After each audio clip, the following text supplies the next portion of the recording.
अपनी exercise number 1.1 का question number 3 ले आए हैं। तो क्वेश्चन नंबर 3 कहता क्या है? क्वेश्चन नंबर 3 कहता है find the values of a, b, c and d which satisfy the matrix equation. सबसे पहले तो हम ये देखेंगे जो ए, बी, सी और डी है ये होता क्या है।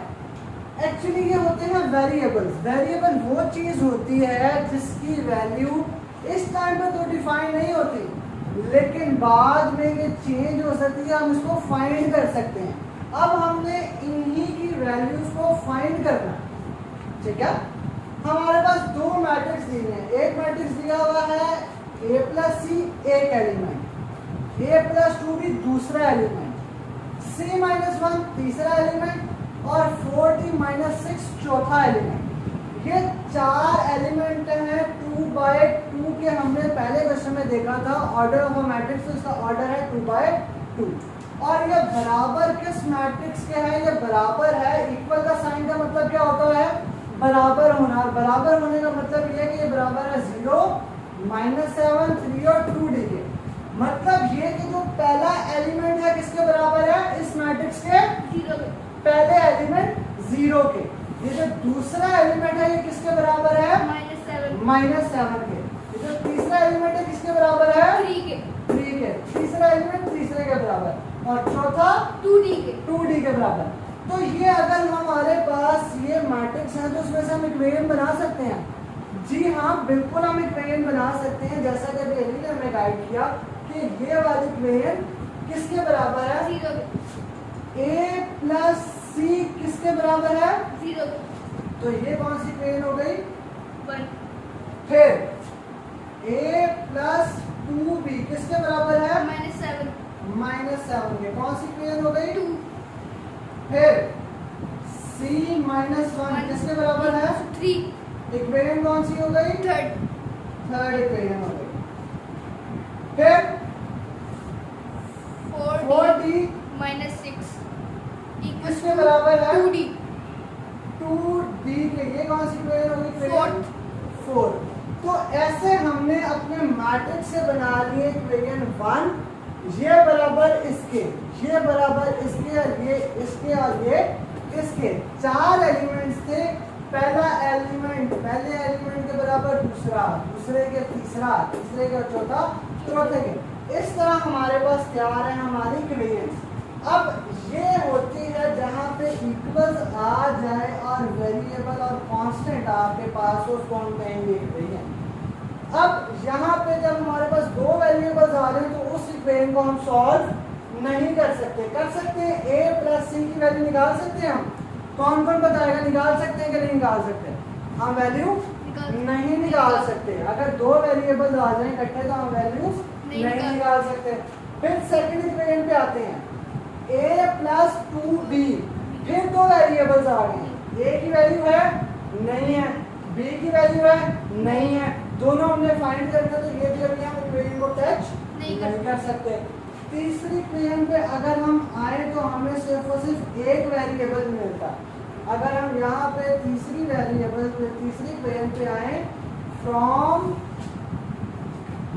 इक्वेशन 3, अगर हम थर्ड इक्वेशन पे आ जाए अपने, थर्ड इक्वेशन हमें कहती है c minus 1 equals to 3। c minus 1 equals to 3।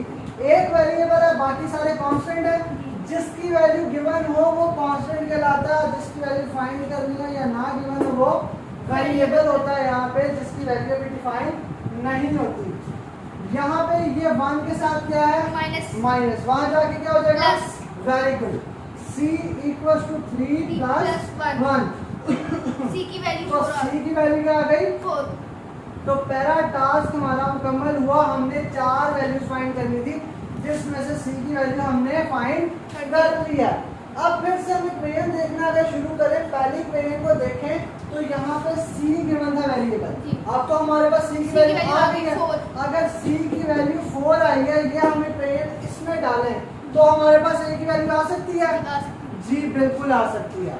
तो हम क्या करेंगे? Put c equals to 4 and equation कौन सी इक्वेशन में डालेंगे? 1 में फर्स्ट इक्वेशन क्या कह रही थी, a plus c equal to 0। दो वेरिएबल से सॉल्व नहीं हो सकता, लेकिन अगर यहाँ c की जगह ये वैल्यू आ जाए तो सॉल्व हो जाएगा। बिल्कुल, a प्लस 4 इक्वल टू 0। तो a की वैल्यू क्या आ जाएगी, यहाँ पे 4 प्लस है, वहां जाके माइनस हो जाएगा। किसी भी चीज में 0 से माइनस या प्लस हो तो a इक्वल टू 0 माइनस 4, तो a इक्वल टू क्या आ जाएगा, माइनस 4। तो a की वैल्यू क्या आ गई आपके पास, माइनस 4। c की वैल्यू आ गई, a की वैल्यू आ गई, c की वैल्यू आ गई, a की वैल्यू आ गई। अब हमने कौन सी फाइंड करनी है, b की और d की। अगर आप दोबारा अपने इक्वेशन पे आए, इक्वेशन नंबर 2 पे आए, तो यहाँ पे फिर दो वेरिएबल्स थे, जिसमें से अब a की वैल्यू आपके पास आ गई। a की वैल्यू क्या है, -4। अगर आप यहाँ पे वैल्यू डाल दें तो आपके पास एक वेरिएबल रह जाएगा। बिल्कुल, एक वेरिएबल रह जाएगा। तो अब हम ये -4 किस में पुट करेंगे, put a equal to -4 in equation 2। दूसरी इक्वेशन क्या थी हमारे पास, a plus 2b equal to -7। अब a की जगह हम क्या पुट करेंगे, a की जगह हमने पुट किया -4 प्लस 2b इक्वल टू -7। 4 यहाँ पे माइनस हो रहा है, ये वाला साइन होता है वैल्यू का। 4 यहाँ पे क्या हो रहा है, माइनस, वहां जाके क्या हो जाएगा, very good, 2b equal to -7 plus 4। यहाँ पे -7 है और 4 के साथ प्लस है, 7 के साथ माइनस है, 4 के साथ प्लस है। बड़ी वैल्यू इसमें से कौन सी है, 7। बड़ी वैल्यू कौन सी है, 7 की। अब होंगे ये आपस में माइनस, 7 में से 4 गया, 7 में से 4 गया, तो आपके पास कितने रह गए, 3। तो यहाँ हम क्या लिख देंगे, 3। और साइन कौन सा आएगा, बड़ी टर्म वाला साइन आएगा, वो कौन सा है, माइनस का, 2b इक्वल टू -3। अब हमने तो फाइंड करनी थी b की वैल्यू, तो 2 यहाँ पे इसके साथ क्या हो रहा है, मल्टीप्लाई हो रहा है। जहाँ कोई साइन नहीं होता, वेरिएबल और कांस्टेंट आपस में लिखे हो, तो इसका मतलब होता है मल्टीप्लाई हो रहा है। तो 2 यहाँ पे मल्टीप्लाई हो रहा है, वहां जाके डिवाइड हो जाएगा, b इक्वल टू -3/2। और अगर आप इसको ऐसे लिखोगे तब भी आपका आंसर आ जाएगा। अगर आप इसको डिवाइड करके सॉल्व करके लिखना चाह रहे हो 3/2, तो आप कैलकुलेटर में डालोगे तो b आपको आंसर देगा -1.5। ये भी आपका आंसर करेक्ट है और ये भी आपका आंसर करेक्ट है। इसी तरह हमने क्या फाइंड कर लिया, b फाइंड कर लिया। लास्ट हमारे पास क्या रह गया, d। हमारे पास d रह गया। अगर हम इक्वेशन 4 को देखें, दो वेरिएबल हैं, यहाँ भी d, यहाँ भी d, लेकिन दोनों सेम वेरिएबल हैं। अच्छा जी, इक्वेशन 4 लिखते हैं हम, 4d - 6 equal to 2d।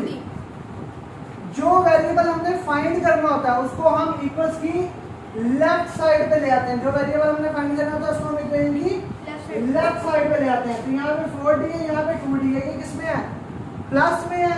2d के क्या साथ साइन है, प्लस, तो यहाँ आएगा तो माइनस हो जाएगा।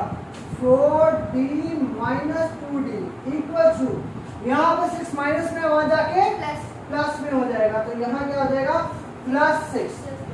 4 में से 2 निकालो, दोनों के साथ d है तो ये आपस में सब्ट्रैक्ट हो सकते हैं।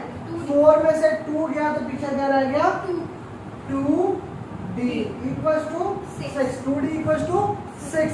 अब आपने तो सिर्फ फाइंड करना था d, जैसे हमने ऊपर फाइंड करना था सिर्फ d, तो 2 को वहां जाके हमने डिवाइड कर दिया था। तो यहाँ भी हम क्या करेंगे, सेम काम करेंगे, हम d equal to 6 divide by 2 कर देंगे। 6 डिवाइड बाय 2, 6 डिवाइड बाय 2 क्या होता है, 2 1 जा 2 और 2 3 जा। तो d की वैल्यू आपकी क्या आ गई, 3। अब आपने d की वैल्यू भी फाइंड कर ली। a की वैल्यू आपके पास क्या आई, -4। b की वैल्यू आपके पास क्या आई, -3/2 या -1.5। ये फ्रैक्शन फॉर्म में है और ये डेसिमल फॉर्म में है। फिर आपके पास c की सबसे पहले वैल्यू आई थी 4 और फिर आपके पास लास्ट वैल्यू है d की 3। आप आंसर्स को पीछे से वेरीफाई कर सकते हैं, कोई मिस्टेक हो तो आप मुझे भी गाइड कर सकते हैं। इंशाल्लाह क्वेश्चंस की आपको समझ आ रही होगी, सॉल्यूशंस की आपको समझ आ रही होगी। आपका फीडबैक मेरे लिए बहुत ज़रूरी है। अगर आपको ऐसे समझ नहीं आ रही हो तो हम मेथड को चेंज करेंगे, ठीक है। अगर आपको मेरी समझ नहीं आ रही होगी तो हम मेथड को चेंज कर लेंगे, लेकिन मेरा जो टारगेट है वो ये है कि आप बच्चों तक ये सॉल्यूशन एक अच्छी तरह से पहुंच जाए। Thank you guys.